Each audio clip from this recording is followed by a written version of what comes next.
Welcome back to the next module in the Freedom Ticket. In this module, Scott Dietz is going to explain to you some of the things you need to be thinking about if you want to sell your Amazon business. Now, Scott has been doing this for a long time, and he's the go-to guy when it comes to people who want to sell their business. He takes a deep dive into their accounting, into their books, and he can really help you optimize the value that you're going to get when you go to sell your business. He's a firm believer that the most money you're ever going to make is the day you sell, not the day you're actually selling. So have a good listen to what Scott has to say, because there's some valuable insight here. And I'm super excited to have Scott. He's a super busy guy. He carved out a little bit of time from his schedule to come here and join us. So Scott, welcome, man. I'm super happy to have you here. Hello and welcome to Freedom Ticket. This module, we're going to talk about preparing to sell your business from day one. I'm Scott Dietz, and I'm here to walk you through the importance of how you can think about your business in a new way, not just by running it as a lifestyle business, but also thinking about how you can prepare right from the beginning for having potentially the biggest payday that you'll ever have, which is when you actually exit the business. Let's get started. Okay, the topics that we're going to cover today are why you should plan your exit from day one as opposed to waiting, what your responsibility is as an owner, how are e-commerce companies valued, what should your exit goal be, and then finally we'll end up with what can you do today to plan for your exit tomorrow. First reason why you should plan your exit from day one is you might not be aware of this, but over 50% of the money you ever put in your pocket will likely come when you sell your business. Let's take a look at this. So as you can see here, we have an after-tax lifetime business analysis graph. And in general, on average, an Amazon business owner will take a minority of the profits out of the business while they're growing it. They'll take a little bit more between where they are today and before they exit. But as you can see in this graph, which we ran on a real customer, 65% of the money that they ever received from their business comes on the day that they exited. And I'll talk you through a little bit why that is the case. First, you're always funding your growth. One of the things that you need to realize when you're in an entrepreneurial mode is that as you grow and you make more profits and you release more products, you're typically reinvesting a portion of that. Certainly we don't recommend all of that, but a portion of that back into the company to continue to grow it. Second, in the tax code for most jurisdictions, you'll get a lower tax rate on on capital gains than you get on ordinary income. So even though you make the same amount, when you make more money from exiting, a lot of it is because you're looking at it from an after-tax basis. And then finally, one of the key things to recognize is that there's something called a lifetime effective multiple. And oftentimes when you exit, you're doing it in a structure where you'll get paid a certain amount at the closing of the transaction, but then you'll actually be rewarded through something called an earnout that rewards the future growth in the business. You put all three of those things together, and another way to say it would be is that if you don't exit your business, you're leaving more than 50 cents out of every dollar that you could be putting in your pocket on the table. So if you haven't thought about exiting before watching this module, we certainly want to make sure that you do afterwards. In fact, I'm such a strong supporter of this. I believe that knowing how to build and then exit your business is actually the single most important aspect of running it. And why do I believe that?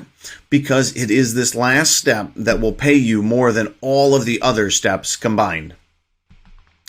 The other reason, as I like to say, that exiting your business is a good idea is because it certainly beats the alternatives. Here's really all the different options that you have when you decide to start up an e-commerce or any business, frankly. You're going to run it until you die. That doesn't sound very fun. You're going to fail at it, or you're going to walk away from it and not cash out. And that doesn't sound very fun either. You're going to be stuck in it for the rest of your life, or you're going to strategically sell and monetize the particular asset. I think as you can see here, of the four alternatives, the one on the right is the one that makes the most sense. The good news for you is that virtually every profitable Amazon business is sellable. The old way of thinking about exiting a business was what I called the light switch mindset. what it means basically is that it's either a yes or a no. And for most people growing up, you didn't think that you were somebody that could be a CEO and sell a business. So you think that, nah, my light switch is probably not able to sell a company, but other people out there do it. The proper mindset is that for Amazon businesses, every business has a value because there's such a large marketplace out there.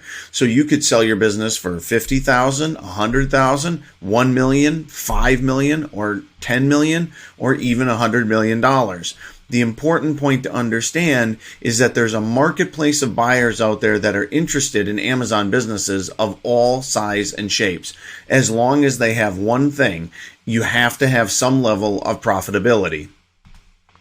So today, closing the gap of your mind between what your goal is of selling and what you're worth today becomes your most important owner goal. I'd like to stop and take a little bit of a story about a real life husband and wife that I met just a few weeks ago before recording this module. 3 years ago, I had met them when I was speaking at a conference called SellerCon, one of the largest conferences that was out there at the time. And they were new Amazon sellers. They hadn't even started. 3 years later, they came up to me at the Amazon Prosper Show and said, "Scott, we want to tell you we've reached our goal of being worth $5 million. And I sat back and I was sort of amazed. And they said, "Here's what happened.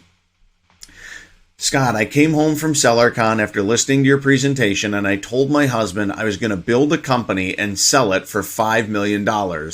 He said I was crazy." The husband was right there talking as well, and he started nodding like this. He said, "I never thought that it could happen." And then she said, "We're here to tell you that we just passed more than $1 million in earnings 3 years later, and we now are ready to utilize your services to help us exit." So if you don't think that this is possible, I want to open up your mind that selling is not a light switch of something you can't do. It is a thermometer of what you can do. It stands to reason, if more than half of the money that you ever put in your business is going to come when you sell, then a couple of things should be true. Number one, we should shift your mindset to thinking that you're building an asset today that you can sell tomorrow, as opposed to just running a company. We should start allocating a percentage of your time planning for that exit. Even 5 to 10% of the time will make a huge difference in your business. And we should start to think about what are the activities that we need to do today to make us highly valuable tomorrow. So please take the following action items. First, change your mindset and realize that you're building an asset that will be sellable someday. And second, set aside a minimum of 1 hour per week during what I call a positive mental framework time to plan your exit.